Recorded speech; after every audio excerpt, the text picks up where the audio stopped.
Magandang araw sa inyong lahat at welcome sa aking channel.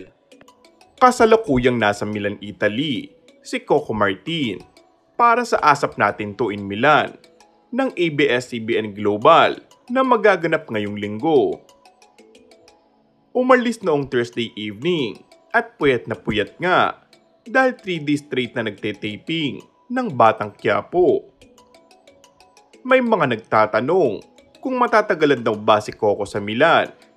Ngunit ayon sa aktor, ay mabilisan nga lang siya dahil sa September 12 ay nasa Pilipinas na ito agad.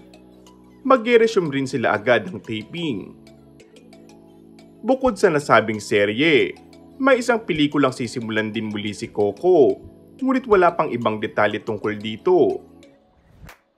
May iba ring mga proyektong gagawin ng aktor, pero priority niya ang FPJs, Batang Quiapo, at halos araw-araw, matindi ang pasabog sa mga taga-subaybay.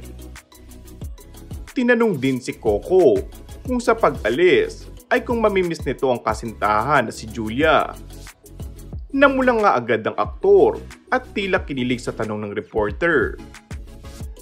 In fairness nga, sa girlfriend ni Coco ay nauunawaan nito ang pagiging busy ng aktor at ngayon ay aalis pa ng Pilipinas.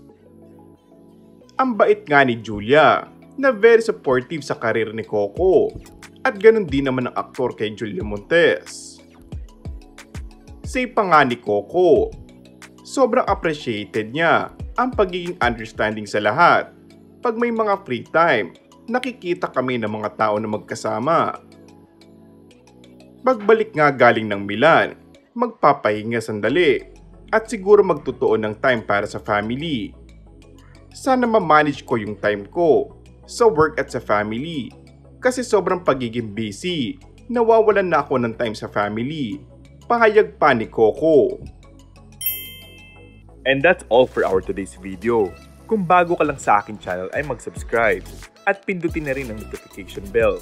Maraming salamat!